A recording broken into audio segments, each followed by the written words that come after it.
Right. So once again, I welcome you all to this very special 103rd session. As you know that these sessions are being organized by India International Education Council and School Lalaji Solutions.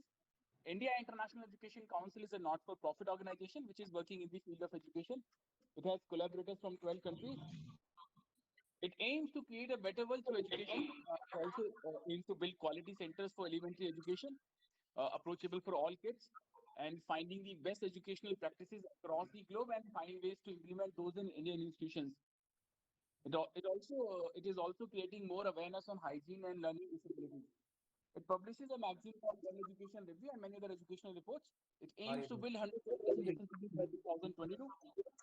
It will soon open its membership for institutions and individuals. It also impart training for leaders, teachers, students, and parents.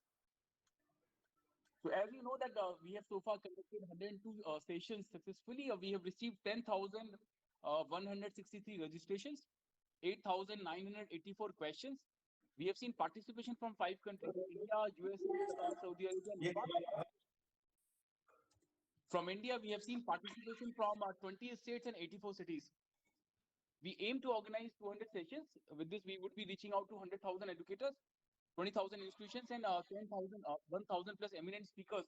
Like today's speakers would be joining us to share their perspective on national education policy. Now, I would request you all please join me in welcoming our key speaker for this very special session. Our first key speaker, very senior educationist, Rashmi Singh ma'am. Rashmi ma'am is principal with Universal Academy, Dehradun, Uttarakhand. She is an MA with English literature. She's a dynamic and enterprising administrator and has a vast experience of decades behind her in teaching and administration. She is particularly keen on providing direction and guidance to young learners to understand the changing social values, norms, and societal pressure so that they make the informed decision. Her foray into education started as a teacher at various levels in army schools for more than 10 years from 1993 to 2009 at various locations all across India. She has worked with many prestigious institutions like Army School Ahmednagar. She was also the founder principal with the Takshila School Ahmednagar.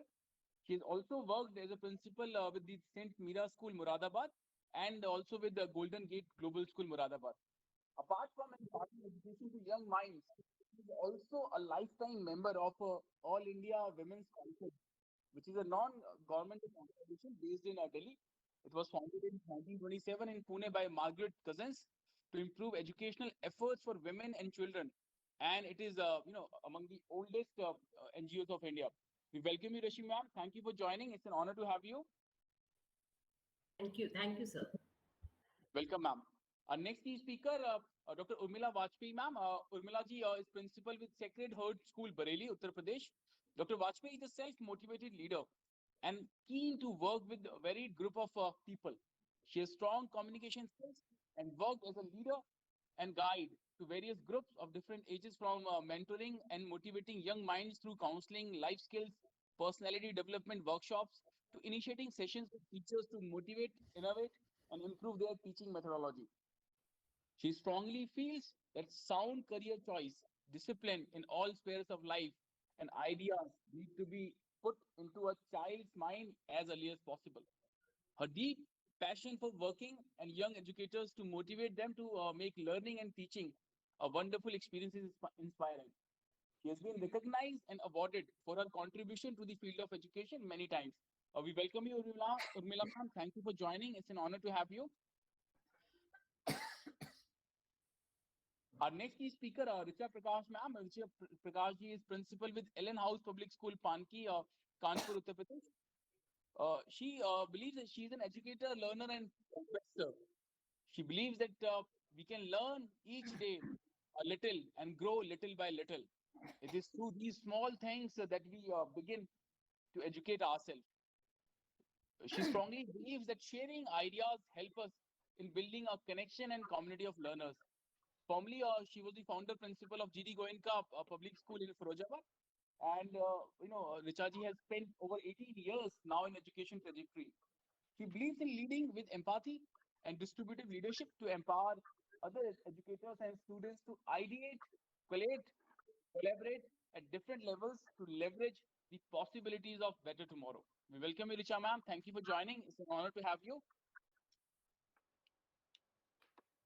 Our next Thank you. speaker, welcome, ma'am. Our next key speaker, Garima Pandey, ma'am. Garima, ma'am, is principal with the Central Academy International School, Dwarka, Delhi. She is an enthusiastic principal with exemplary leadership and communication skills. She easily cultivates a trusting and productive relationship with students, parents, teachers, and administration. She is passionate about bringing change in the world by igniting a spark for learning in young generation by laying a strong foundation of values. Central Academy International School is one of the premier institution in Dwarka. It has a proud legacy of running 64 schools in four different states of country. Garima ma'am has received many prestigious awards and recognitions like Best Principal and Best School Award. She has a passion for creative writing. She regularly writes, columns in newspapers and magazines. She received laurels for outstanding performance in certificate course on EL Teach Professional Development Program for English language teachers that was conducted by National Geographic and Cengage Learning. We welcome you, Garima ma'am. Thank you for joining. It's an honor to have you. Thank you, sir. Welcome, ma'am. And our last key speaker, a very senior educationist, Homi Stevens, ma'am. She's a former principal with Salwan Public School. She's joining us from USA today. She's having 38 years of English teaching experience at various levels at schools and college in Dehradun, Mussoorie, and New Delhi. She is currently a teacher training and educational consultant for CBSE, CRT, and number of publishing houses and educational institutions. She has been trained by CBSE and Trinity College London, UK, for ASL and item writing. She has been trained by CBSE on life skills, gender sensitivity, classroom management, and challenges of teaching English to students of class 10th and 12th. She has been conducting workshops for CBSE, Directorate of Education, Delhi government, and many other private public schools in Delhi NCR and different part of country. She is associated with CBSE, SCRT, RMSA, NCRT, DIET on a number of projects as a freelancer. One of the authors of the revised edition of class 10th. She's authored, multiple series of books on cursive writing. We welcome you, Homi ma'am. Thank you for joining. It's an honor to have you. Our next key speaker, Dr. R.P. Pandey. Dr. Pandey is assistant professor with SRM University. He was a FAPESP postdoctoral fellow, which is a very prestigious fellowship of Latin America. He was also a research associate of Translational Health Sciences and Technology Institute. He did his doctorate degree in 2014 from University of Delhi and TACF, which is Aerosol Challenge Facility, at International Center for Genetic Engineering and Biotechnology, Delhi. He's on the editorial board member of more than 10 journals and as editor-in-chief of Indian Journal of Hospital Infection. He has been awarded with the Department of Science and Technology, Government of India, as a Young Scientist Award, Senior Research Fellowship from Indian Council of Medical Research, Indian Immunology. He's also received the Society Young Scientist Award from European Federation of Immunological Societies, Travel Award, British Society of Immunology Travel Award. We welcome you, Pandey sir. Thank you for joining. It's an honor to have you. Thank you very much. Thank you. Welcome, sir. Our next key speaker, a very senior tech expert and authority, Jaswinder Singh ji. Jaswinder ji is founder and CEO of Wordsworth ELT. Wordsworth English Lab is designed for India and is highly research initiative of ACT UNIF Group. It is a trusted education company with 2 decades of service in technology, education, and training. Its expertise in technology, multimedia, and content development has been instrumental in presenting a world-class language lab solution for academia in India. In a short span of time, Wordsworth English Lab has managed considerable recognition across the country for its unique content and methodology. Over 3,000 installations in institutions across the country stand testimony of the quality of product, implementation, training, and continual service provided by ACT UNIF and its committed network of dealers. Jaswinder Singh ji is having more than 4 decades of experience. He has also worked with the United Nations, in the capacity of education advisor. We welcome you, Jaswinder sir. Thank you for joining. We are honored with your presence. Thank you, Rajulji. Thank you so much. And our last key speaker for this very special session, Mr. Sunil Dangi. Sunil ji is co-founder and CEO of eMango. He's an IIT graduate from IIT Kanpur. He's having master's degree in mathematics and scientific computing. He's actually also a member with Institute of Actuary United Kingdom. He has worked with many prestigious institutions like ICICI Prudential, HSBC, Financial Risk Advisor at Ernst & Young, India, UK. He's an entrepreneur for last 6 years in telecom, food, and education sector. He has been doing research on career counseling for last 2 years, and based on that research, he along with his team have come up with a wonderful product called eMango, which is a digital career counseling platform. So we welcome you, Sunilji. Thank you for joining. It's an honor to have you. So with this now, I would request all our key speakers if we can have your, opening remarks. So I'll just quickly share the flow for the session. First I would request all our key speakers for a 1-minute opening remark, and then I'll come back to you for your main talk. That would be for 8 to 10 minutes each speaker. And in the end, we would be having questions. I would be presenting these questions to you all. So now I would request our first key speaker, Rashmi ma'am. Ma'am, if we can have your quick opening remark. Ma'am, you're on mute, ma'am.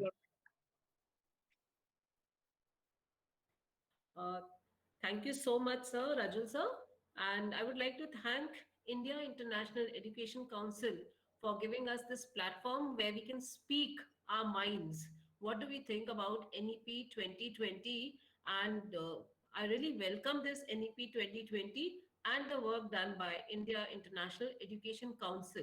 And there was a lot of topics which we were supposed to like choose or select, but I felt that this is my favorite topic as well. Why literacy and numeracy? Why we are focusing on literacy and numeracy? So my content will be on this, where I'm going to put my points across. Thank you. Thank you, ma'am. We all are very excited to hear your ideas. And now I would request Urmila Vajpayee, ma'am. Ma'am, if we can have your quick 1-minute opening remark. Many thanks and good morning to you all. I feel highly privileged and honored to be part of this important discussion on NEP. I thank India International Education Council for taking up this Leviathan task. NEP needs to be discussed at large before it is implemented so that it is understood properly by all stakeholders, and then only will it be sagaciously implemented. What I will be talking about is NEP at large, at large and as a whole. That why NEP is a welcome move. What problems we might face. Though I welcome NEP, it is giving a new sphere of innovation and research to our students. And of course, the policy is to create an education system which is deeply rooted in Indian ethos also. So I'm really privileged to be part of it, and it's so nice that I will be discussing it with all of such learned panel members today. Thank you so much. Thank you, Vajpayee ma'am. We'll come back to you for your main talk. Now I would request Richa Prakashji or Richa ma'am, if we can have your quick 1-minute opening remark. Thank you, Mr. Rajat. And I'm very glad to be a part of the India International Education Council's seminars that you've been conducted in the past. And it's a very good effort in decoding the NEP. NEP, of course, is a very welcome move by the Ministry of HRD. It has been almost 3 decades, and a lot has changed since then. And thus, NEP reform and revisiting this document by the ministry is a very important thing, given changes that have come about in the 21st century. And I think the NEP is the vision of the document is really full of foresight, as it is emphasizing a lot in this document on the change in the pedagogy. It wishes for the educators to incorporate changes in the learning process, which has been suggested by the NEP, reform in the assessment pattern, empowerment of teachers, and a lot of emphasis on teachers being empowered to be better facilitators, and making learning very hands-on experience for the children. Thus, thereby, as was mentioned in my bio, that I really believe in building a community of learners. And I think the document has that vision in building a community of learners, both as an educator for learners, as also for the parents as stakeholders. Thank you so much. Thank you. Richa ma'am, we'll come back to you for your main talk. Now I would request Garima ma'am, if we can have your opening remark. Hi, good morning, everyone. I would like to extend my heartfelt thanks to the team IIEC for giving this wonderful opportunity to all the educators who have gathered here today to share their views and ideas about new education policy. And I'm looking forward to this enriching session by the esteemed member of the panel. Thank you so much. And today I'm going to speak about the pedagogical and curriculum changes that is being initiated and suggested by new education. Thank you. Thank you, Garima ma'am. I'll come back to you for your main talk. Now I would request Homi ma'am, if we can have your opening remark. You are on mute. You are on mute, ma'am.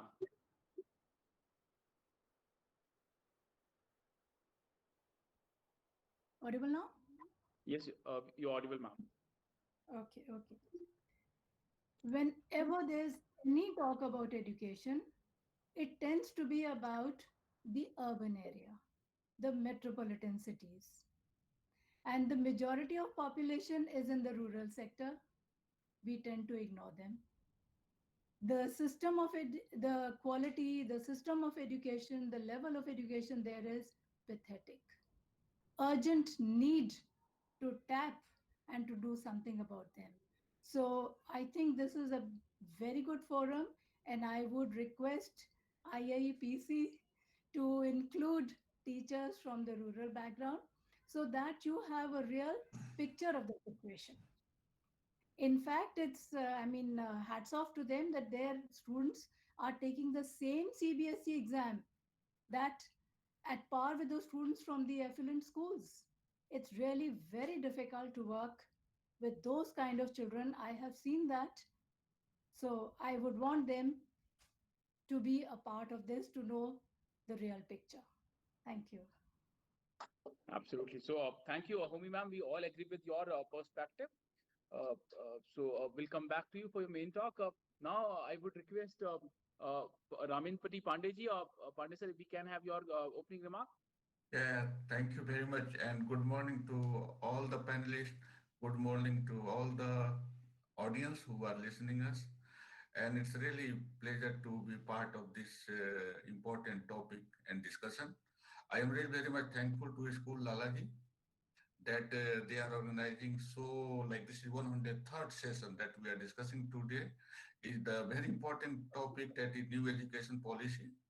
All the policy that we have like implement by government or any government, India or outside India, it has both the side. It has positive side and it has some side that we need to do it. But I am very much hopeful that this new education policy will bring something good for the country, give the job, maybe scientific aptitude to the children from very beginning. So I will discuss during my time when I come for discussion time. Thank you very much to everyone. Thank you, Pandey sir. Now I would request Jaswinder sir, sir, if we can have your opening remark. Yeah, thank you so much, and wishing everybody a very good morning, and thank you for the wishes that I received. I thought I'll tell when my turn comes in. I actually am from the field of language teaching, learning, and technology. So my focus is going to be on what is going to happen and how do we overcome certain challenges that have been put forward by NEP 2020, challenges in terms of disruption. This is a very, very disruptive document and something that we are trying to do, which is in a positive form.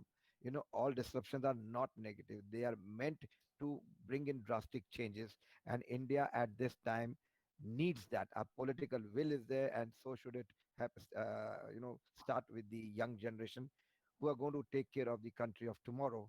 So that is what I'm going to focus on. I await my turn. Thank you so much.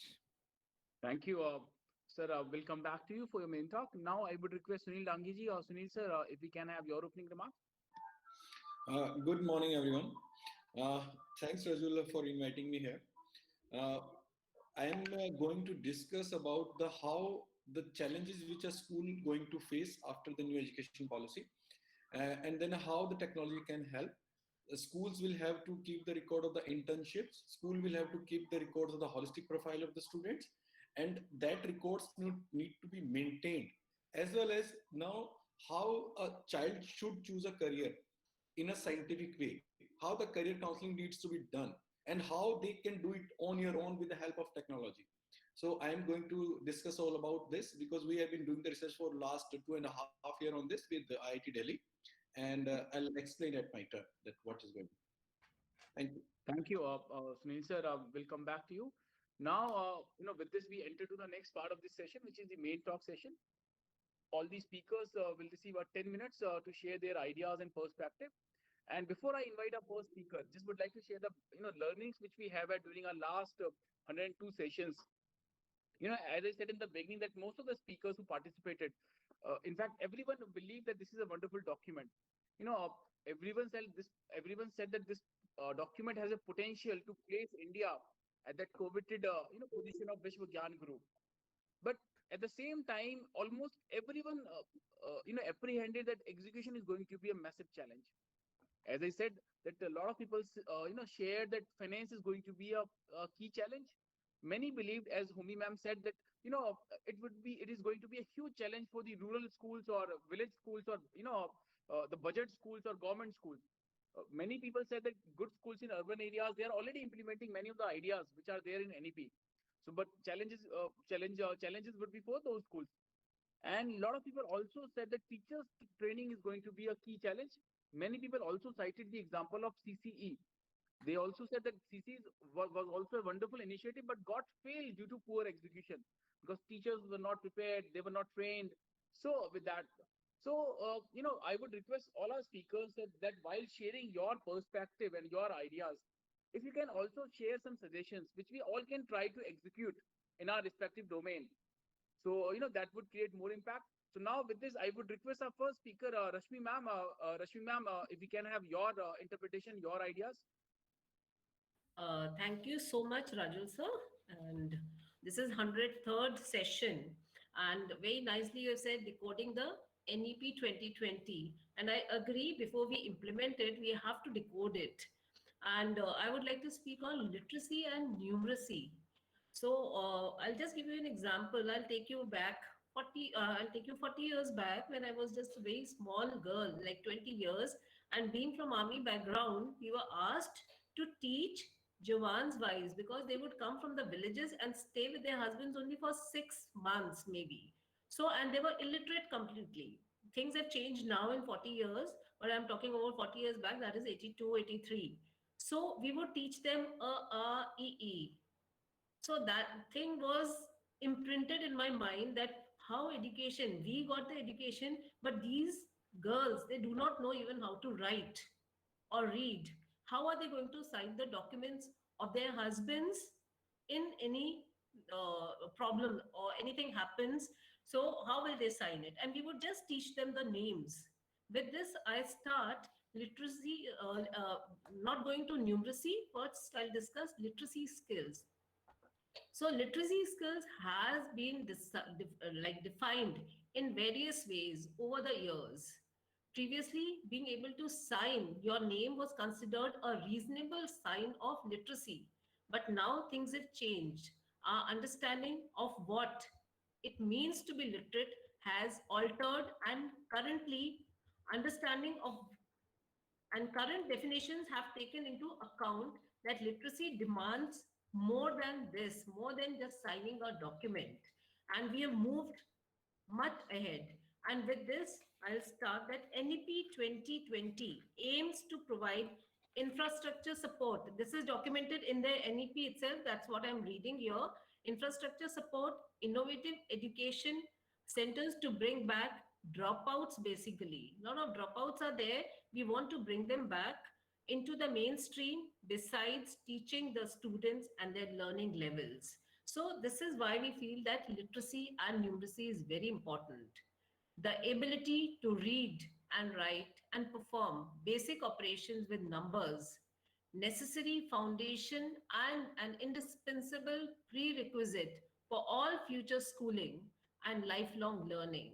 It's very important that we just don't teach till the school level, how they are going to be there in their lives, how they are going to take it as a profession, how they are going to use it in their life skills is very important.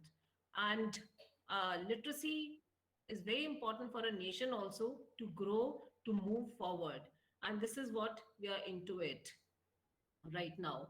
So, obtaining an acceptable level of literacy and numeracy can greatly improve many factors in our lives, including improvement to your social life and education and career prospects also. Uh, According to the data, I'll just give you the data estimated to be over 5 crores in number have not attained foundational literacy and numeracy. That is the ability to read and write and comprehend basic text and the ability to carry out basic addition and subtraction. Can you just believe it? 5 crores is a huge number where children, and we are talking about just children here, maybe adults, maybe grown-ups also, because they are dropouts. They can't even read, comprehend, and addition and subtraction also is far away in Indian numerals we are talking about here. So it's very important that we focus on literacy and numeracy. The ability to read, write, and understand information can hugely affect employability also. When we talk about jobs, when we talk about that people are jobless right now, so this is going to give the employability also in the long run. Strongly, literacy and numeracy skills lay the foundation for all the students to succeed at school, and then after school in long term we are talking about at work and their daily life also. And then to talk more about it, even their families get affected. They say that one educated or literacy, if you bring a literate girl in your family, the whole family will be literate, the whole nation will be literate. No? So that's why I had chosen this. And with the best literacy and numeracy support, we can improve employability in today's times, which we are facing. So that is a long-term thing. But what it is going to affect in the schools is literacy is the ability to read. What is literacy when we define it? It is the ability to read, write, speak, and listen in ways that will allow us to communicate effectively with others, to variant audience, and to make sense of the world. So, reading and writing, when integrated with speaking, listening and viewing, and critical thinking, constitutes valued aspects of literacy in modern life. Literacy is a critical component to ensure all students have the best chance to succeed in their studies and everyday life. And when we talk about literacy, it doesn't mean that children should know only English. The NEP 2020 says very clearly literacy means their state language or whatever they lingo is there, like they speak, whichever state they belong to, they should be knowing that language well. So it's not only about English. So literary skills are also the skills needed for reading and writing. They include such things as awareness of sounds, of language, awareness of print, and the relationship between letters and sounds. This we are moving down to the lower level, or maybe the classes which have been divided by the government. We all know that they have been divided into various parts, and we are moving to the very basic classes now. That is like class 1. Before class 1 we have kindergarten classes, so we are moving to those classes, and those have been now included in our formal education in NEP. That is, they have done a wonderful thing. So what all is important in these classes? Up to class 2, we can say that phonic awareness, whether it's any language, phonic awareness is very important. Phonic awareness is the ability to hear and play with the individual sound of languages. Then we are not going into too technical a thing, but digraphs, onsets, rhymes, these things should be taught to the children, or maybe they should be made aware how the sounds they go in English. I'm talking about because my subject is also English, and that's why I've chosen this. Then awareness of print. They should know about the print. Parents can encourage print awareness. Teachers can encourage the print awareness, exposing children to books. I always believe that more you read, the better a person will be. So parents should make the children aware about it. Then vocabulary, how they should be, uh, the more words to be introduced to the children, then spellings. So then comprehension. Whatever you are reading, you may be able to read, but how are you comprehending it, understanding it? So that, for instance, if a child is reading about a person who decides to carry an umbrella, the child can infer that the person is expecting rain. So or maybe it is very sunny outside. It is not raining. So this is about the comprehension we are talking about. So that's why I feel literacy is very important, and numeracy. Now we move to numeracy. What is numeracy actually? So basic knowledge of numbers. This is one. Then we can also say calculation skills children should have when we are talking about addition and subtraction. These basic things. No, you go to the shop, you buy things, how you are going to subtract the money, add it. So all these things should be made aware to the children. Then budgeting. And since we are living in a, you can say, telecommunications age, electronic age, so interpreting mathematical information, understanding trends, then measurement and data analysis, all these things come under numeracy, which we should be taking it as a as leaders, we should be just moving it forward with numeracy also. Because I've seen the concepts in mathematics are very weak at times with the children. So numeracy is defined as the ability to access, use and interpret, communicate mathematical informations and ideas. So every school these days they have maths lab, and even we have one. So it's not about that children learn today and they forget it tomorrow. It has to be a continuous effort through which we can teach the children. When we talk about experiential learning, I feel that literacy and numeracy somewhere is related to experiential learning also. Both the things have to be, they can be brought together as a point. Literacy and numeracy help people gain the fundamental skills necessary to achieve success in life. This is my view. I'm sure NEP has also added it, and all the principals and all the teachers, educators, facilitators would agree with me on this. So numeracy skills, we are required to be numerate to maximize our potential and to make a positive contribution to the society. As educators, we are doing it, and I'm sure with NEP and with introduced now, we are going to take it much ahead. In an exceedingly technical world, numeracy skills, in particular the ability to interpret data, are becoming increasingly more significant and are hugely sought after by the employers. Like binary mathematics is all about computers. A child, if doesn't know that, it's very difficult to become a computer software engineer or take these as professions. So the absence of mathematical confidence and poor numeracy skills are obstructions to employment, as numeracy tests are increasing, becoming a routine part of our recruitment processes also. I feel that even we are talking about children here, but in long run, if we see, they are going to face these tests also everywhere. Logical reasoning, you can see mathematical calculations or mathematical processes are there. So it is very important to focus on numeracy skills as well in the school level. Further I move, rapidly growing technological advancements are making the need of numeracy skills more critical within the workplace also. So I feel that numeracy skills. So do I have a time? Yes, ma'am, you can take 1 more minute to conclude. Okay. In my view, that numeracy and literacy, these are two very important parts of the school.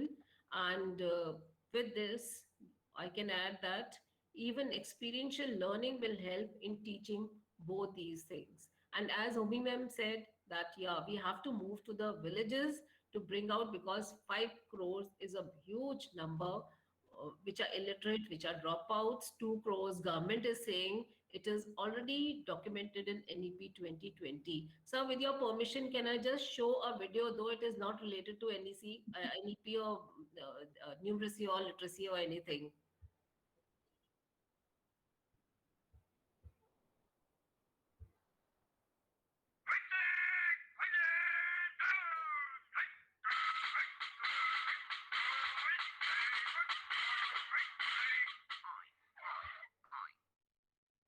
Ma'am, you haven't shared your screen yet. Okay, I'll just share. So I'll just share. You're the only one who is enjoying watching that video. Oh, okay, sir.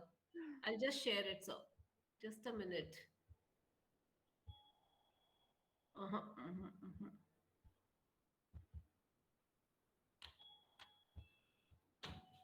आशा जल्दी से आ जाओ. इसको कैसे share करेंगे? Share. हाँ. Share करो.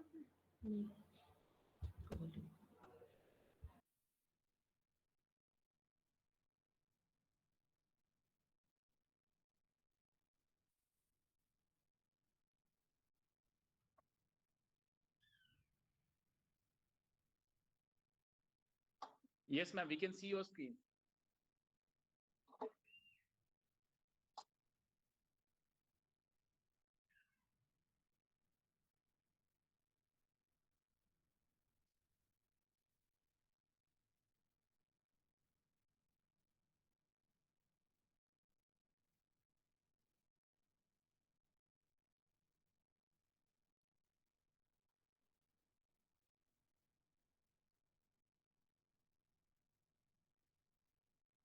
Ma'am, we are not able to see any movement.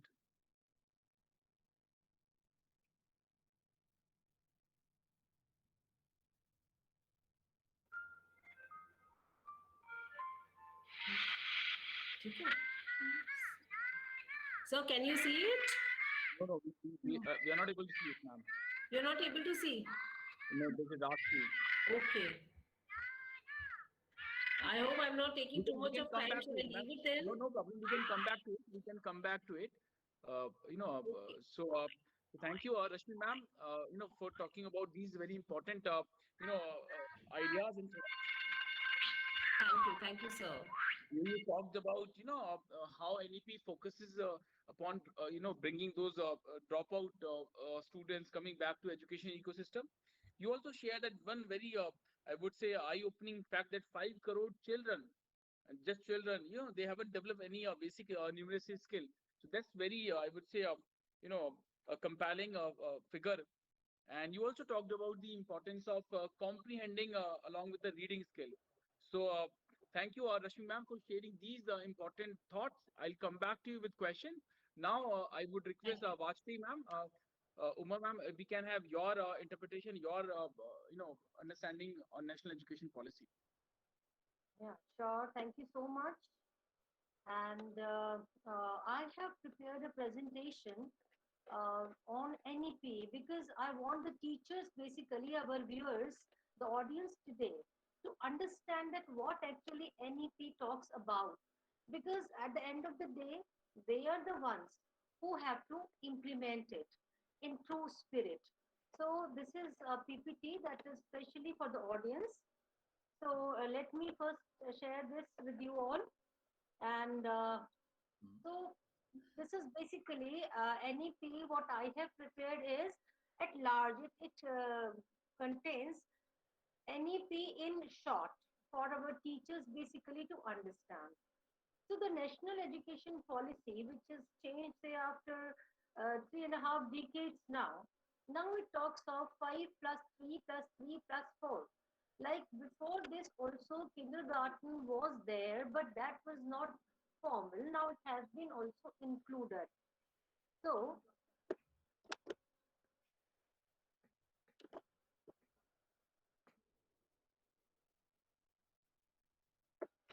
some disruption is there. We can see your screen, ma'am. Okay, sir. Now you have, I believe you have stopped sharing screen.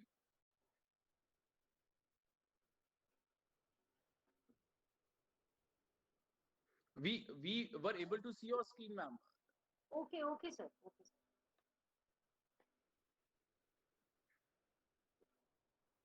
Yeah, we can see Am- your screen. Yes, ma'am. We can see your So, screen. The first slide. sorry for the interruption. So, I have summed up the national education policy. The government unveiled NEP that restructures school education by setting out 3 to 6 years as preschool age and dilutes the emphasis on board examinations, among other changes. One of the sweeping reforms is the transition from the decades-old 10 plus 2 format to 5 plus 3 plus 3 plus 4 structure now. The policy aims at transforming the pedagogical structure from the existing 10 years plus 2 years to more inclusive transition from foundational to the secondary stage.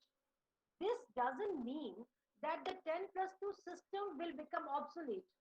The new schooling system only brings 3 years of kindergarten classes or preschools under the ambit of formal education. The NEP lays emphasis on Indian knowledge systems, languages, culture, and values. It focuses on literature and scientific vocabulary of Indian languages. Focus is also on research on languages and literature by strengthening national institutes for promotion of classical languages and literature. Cultural awareness of our Indian knowledge systems is also taken into consideration, and promoting traditional arts is also a part of it. Emphasis on use of technology is there in education planning, teaching, learning, and assessment. Increasing access of technology for disadvantaged groups, Divyang friendly education software, and e content to be developed in regional languages, setting up of virtual labs, digitally equipping schools, teachers, and students. All this is also a part of NEP, and with the changing times, this is one of the most important things that NEP covers. Then, universalization of early childhood care education is laid emphasis upon. Focus is also on national mission on foundational literacy and numeracy. This is what ma'am just talked about, which is very, very important.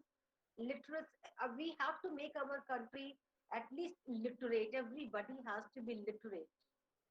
Curriculum to integrate 21st century skills, mathematical thinking, and scientific temper, and then no rigid separation between arts and sciences, between curricular and extracurricular activities, between vocational and academic streams. Till now, what was happening? Students who have taken humanities, they were looked down upon those who took science. And then there were many science students also who are very good in actually music, but because they are science students, they could not take music. So all those things, various groups will be found where children can choose and study the subjects of their choice. There, the rigidity will not be that much. Then NEP also focuses on education of gifted children. They have to be taken care of by their teachers. There are more major reforms. Vocational integration from class 6 onwards. The NEP talks of, I remember when I was in school, we were given lots of vocational training through SCPW. Then we have electrical gadgets room also. And there were so many other things. We used to grow vegetables. We had kitchen gardens also in the school.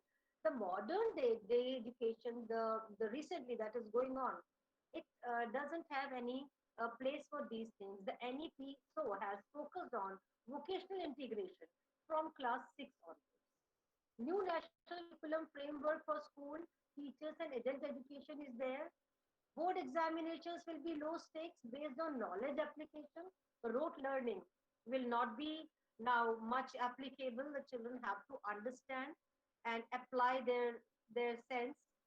Medium of instruction till at least grade 5 and preferably till grade 8 and beyond has to be in home language, mother tongue, or regional language, because that way children understand better. If we take an example of Japan, they do not teach English, they teach in their mother tongue. So, better understanding of the things is there. Later on, more languages can be introduced. Then tracking student progress from achieving learning outcomes is also there. So this is though there presently also, but it will be further more elaborate. Then for assessment, National Assessment Center, Parak has been also introduced. The government aims to make schooling available to everyone with the help of NEP 2020. Our country is one where a lot many dropouts are there. So NEP focuses on bringing those dropouts back to school and make them literate. Approximately 2 crore school students will be able to come back to education institutes through this new approach. And the NEP will now replace 10 plus 2 structure by 5 plus 3 plus 3 plus 4. This I talked about earlier only. And this structure is focused on students' formative years of learning. This 5 plus 3 plus 3 plus 4 structure corresponds to ages from 3 to 8, 8 to 11, 11 to 14, and 14 to 18. That is 12 years of schooling, 3 years of preschooling are also included in this structure. For children up to the age of 8, a national curricular and pedagogical framework for ECCE will be designed and developed by NCERT. And according to the National Education Policy 2020, the Education Ministry is to set up a national mission on foundational literacy and numeracy. Responsibility for successful implementation for achieving the foundation numeracy and literacy for all students till class 3 falls upon the states of India. This implementation is scheduled to be done by 2025.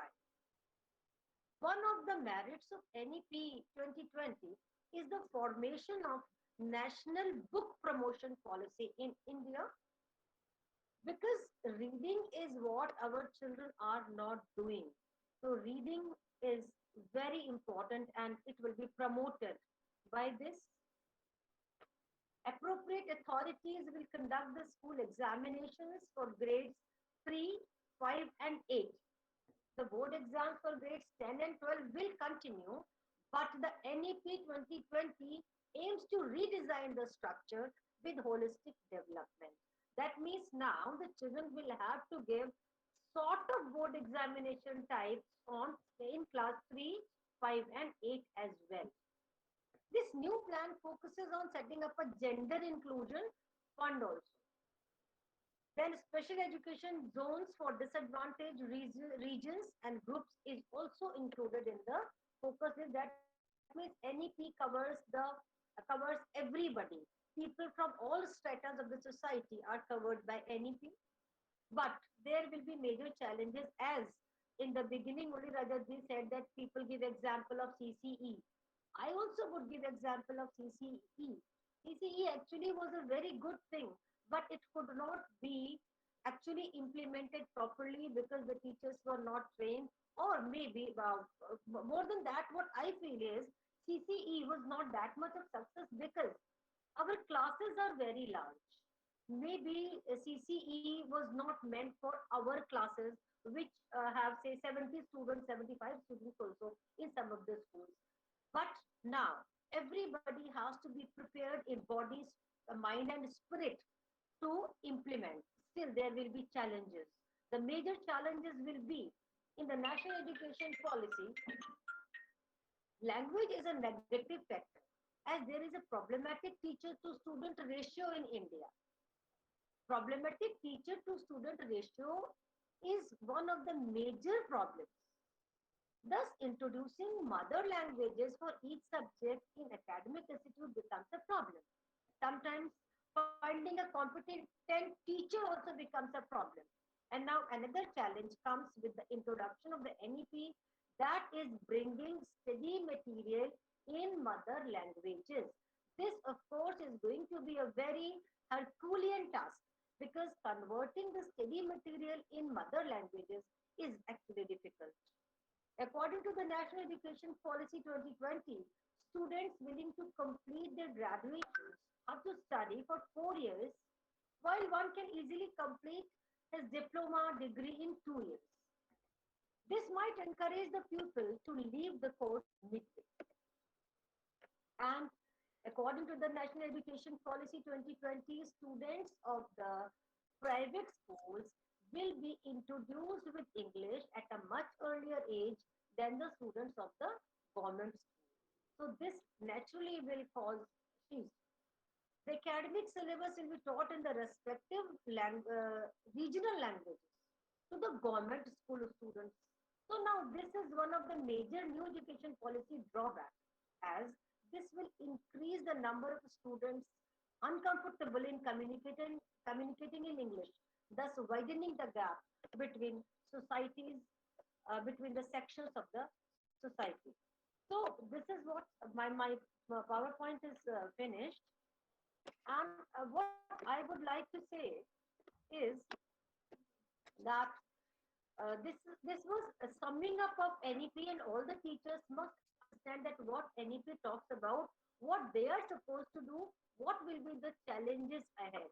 Only one workshop will not be enough. The teachers have to be rigorously trained so that this can be implemented in true spirit.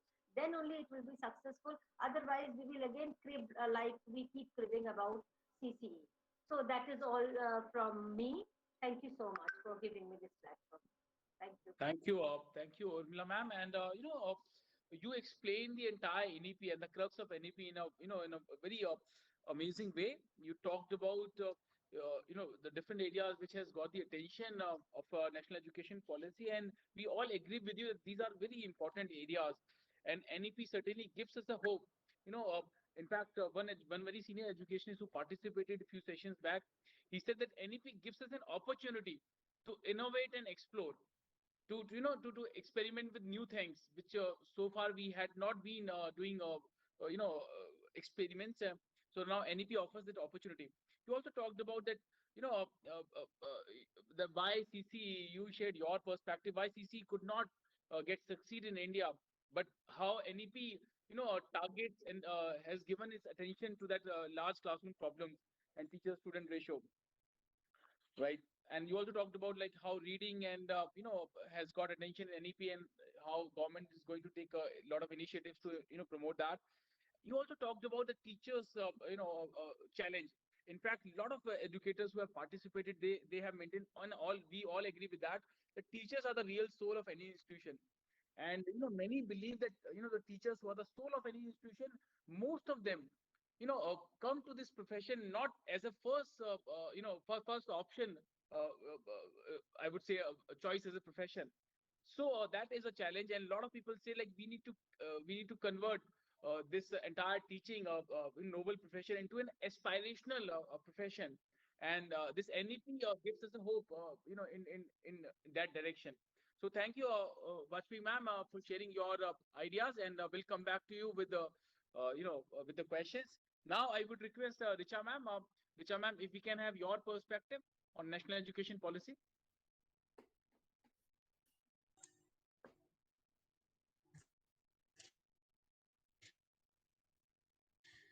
Thank you, Mr. Rajat, and I would like to present my screen. I'll take a moment while it's still opening. Just a second, Meanwhile, please. if you would like to spell my name, it's Rajul. Right. So, I'm extremely sorry, Mr. Rajul. that's absolutely fine. I've been habitual with this, since my, student days. No, I'm very particular. I believe there's everything in a name. So I'm quite particular about a person's name. Like I often get confused with people call me Ruchi, Rachna, other than Richa, which is I think a very common name. I am, called by all other names. So not to delay further, I'll once again try to present.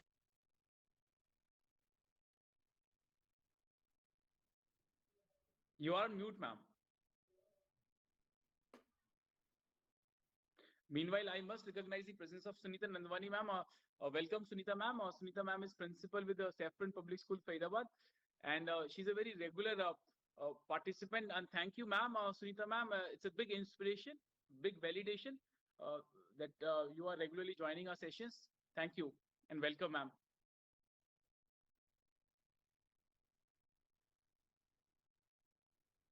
Richa ma'am, you haven't shared your screen yet. Should I come to you later or should I invite Garima ma'am first? Richa ma'am, if you're taking time, if you need some more time. Yeah, we can see your screen.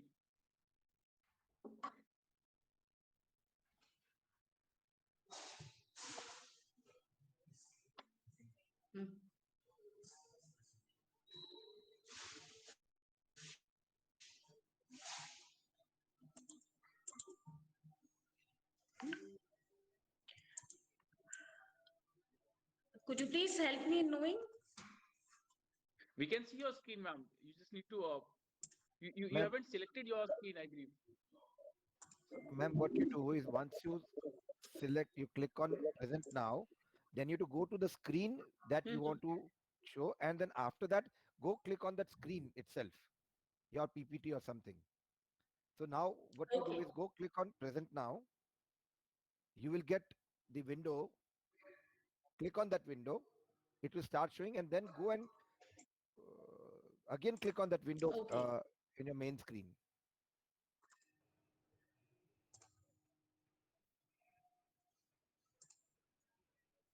So sorry for this delay. No, I'll tell you, ma'am. So once you've clicked on present now, go and click on a window. Right? After you've clicked on the window, it will ask you which windows out of which are the open. Click on that.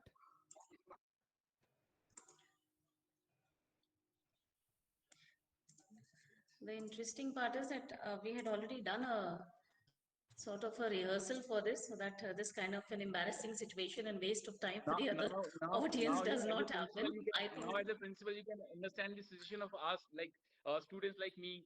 You know, mistakes only happen during the exam time. Now it's coming in, ma'am. Yes, ma'am. That's perfect, ma'am. Perfect, ma'am.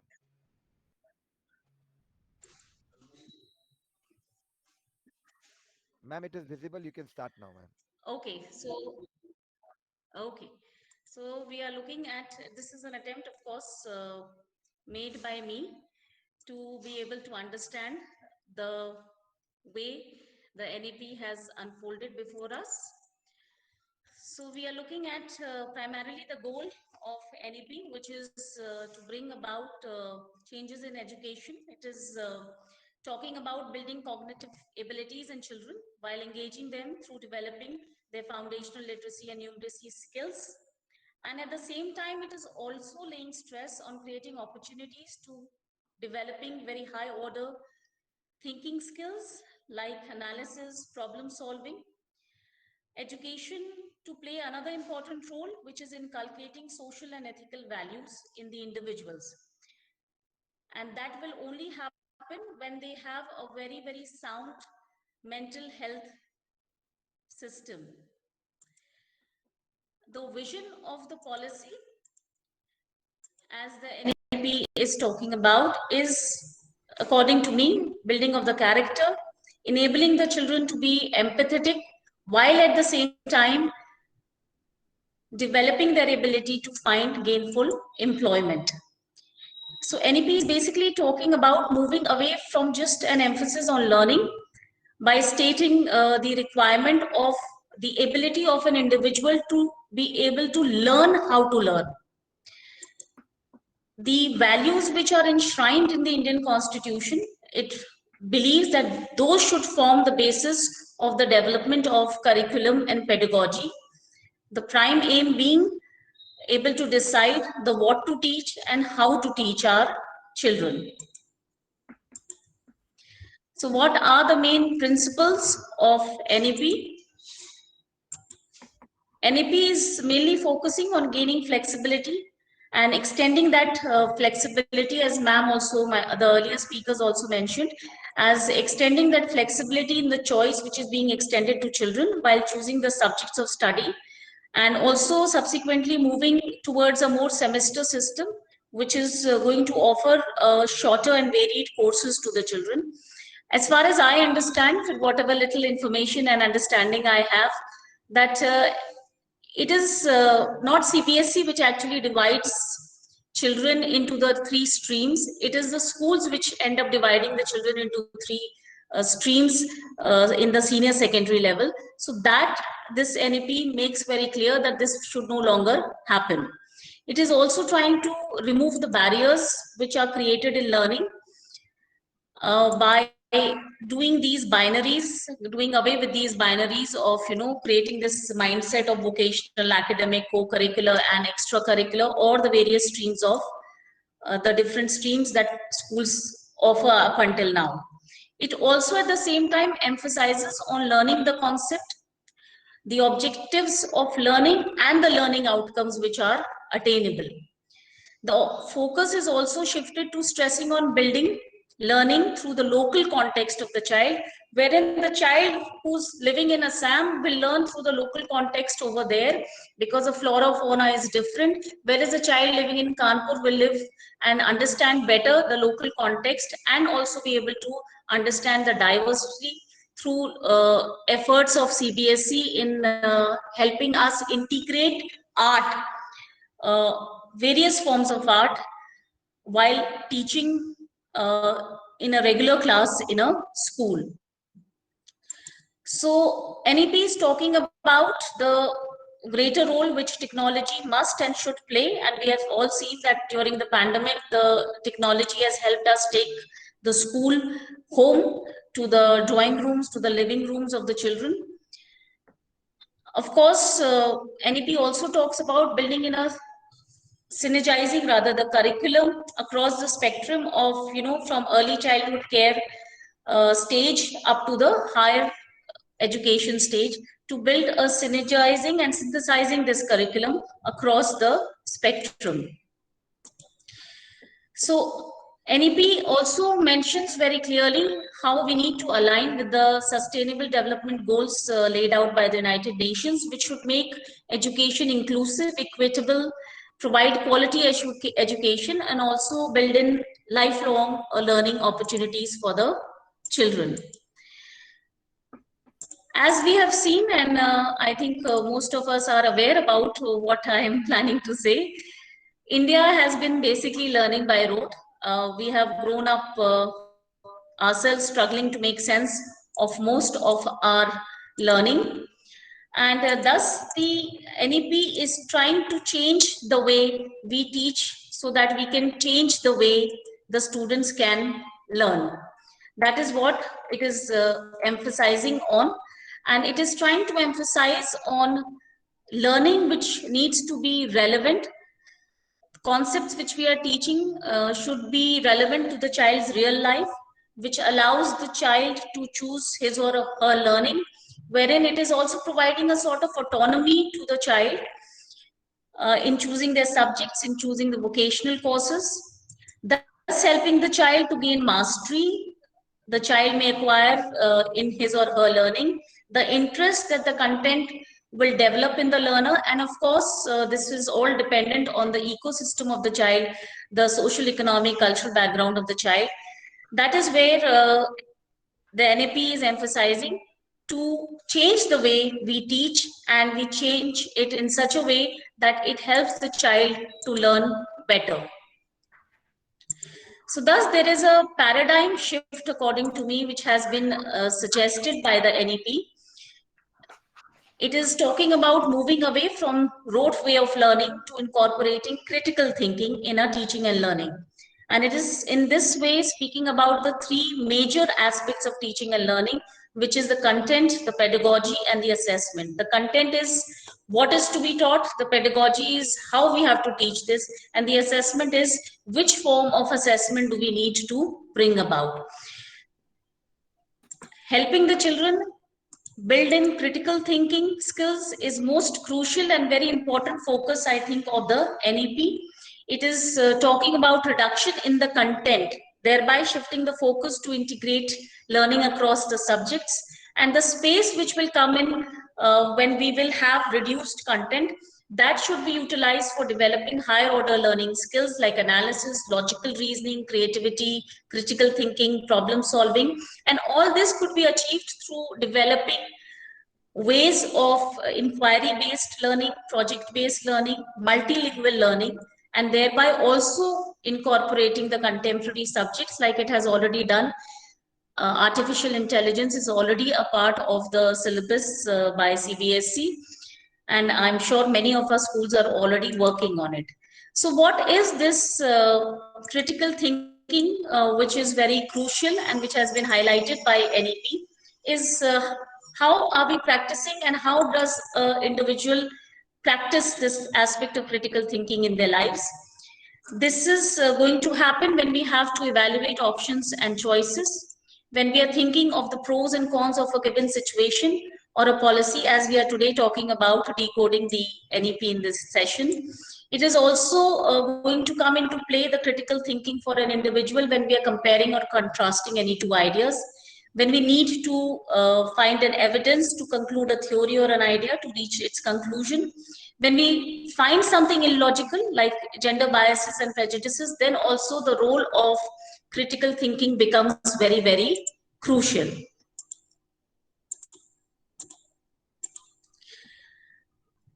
This is one of the ways where we can look at how we embed this idea of critical thinking in the curriculum.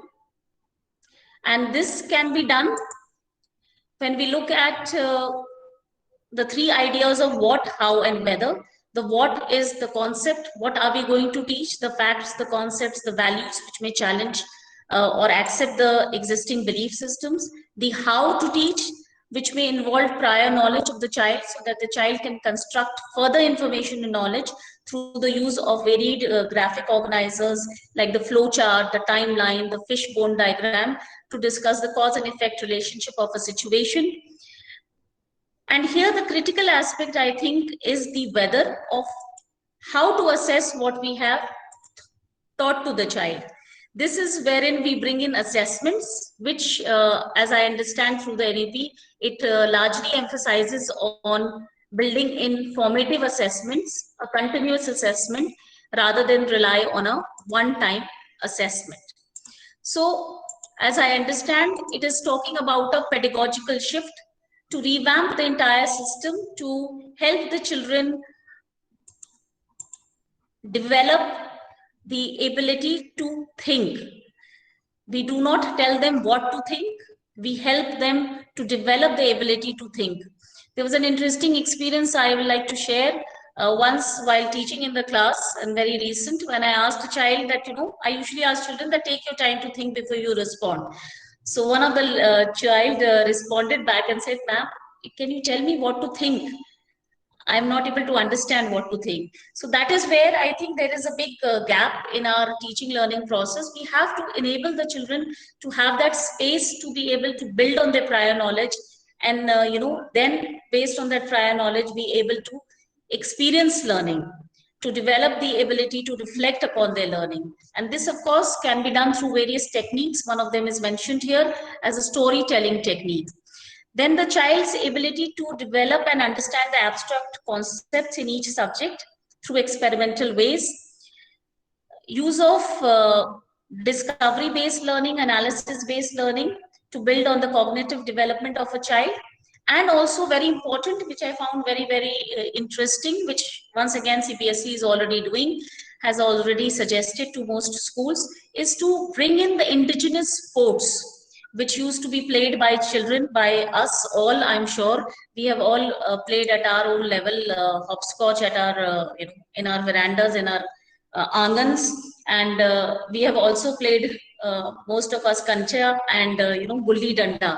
So all those kind of indigenous sports should be continued to be incorporated. So what are some of the salient features which it is emphasizing on?